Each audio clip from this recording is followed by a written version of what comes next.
भाई। कैसे भैया?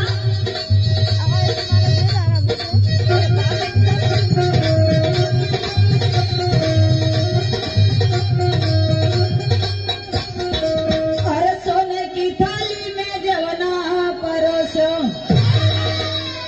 अरे सोने की थाली में जवना परोसो, और जवना का जेवन गिरल बबुरा धम से, गिरल बबुरा धम से, गाठिया परल बबिया बोल नारी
सम्मानित हमको और 100 रुपये से सम्मानित हमारे कलाकार साथियों के बहुत बहुत प्रणाम आशीर्वाद के चाहतदार।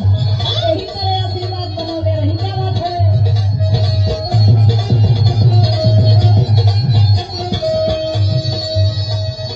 गाठिया परल बतिया बोल नारी हमसे, बोल बोझ पार रजंगा पदा कर जैसे।